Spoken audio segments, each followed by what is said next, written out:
Syndicate member ആയാൽ PhDക്ക് യോഗ്യതയൊന്നും ഇല്ലാതെ തന്നെ PhD ചെയ്യാൻ പറ്റും. ഇതാണ് കേരളത്തിൽ നടന്നുകൊണ്ടിരിക്കുന്നത്.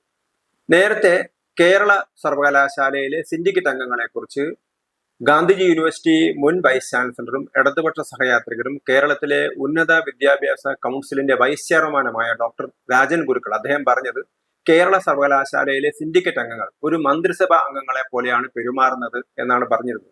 അവിടെ നിരവധി സബ് കമ്മിറ്റികളാണ്, ഫിനാൻസ് കമ്മിറ്റി, ആ കമ്മിറ്റി, ഈ കമ്മിറ്റി. സത്യത്തിൽ ഒരു കമ്മിറ്റിക്ക് മാത്രമാണ് പെർമിഷൻ ഉള്ളത്.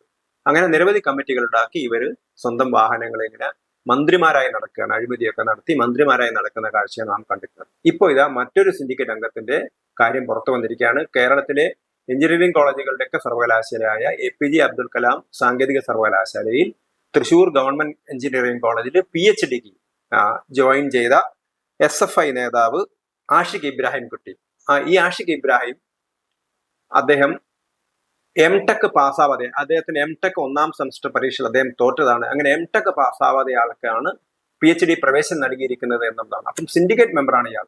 അപ്പൊ സിൻഡിക്കേറ്റ് മെമ്പർ ആയാൽ PhD ചെയ്യാൻ PG ആവശ്യമില്ല എന്ന രീതിയിലേക്ക് കാര്യങ്ങൾ കേരളത്തിൽ എത്തിയിരിക്കുകയാണ്. ഇതാണ് സിൻഡിക്കേറ്റ് മെമ്പർമാർക്ക് കേരളത്തിലുള്ള പ്രത്യേക അവകാശങ്ങൾ.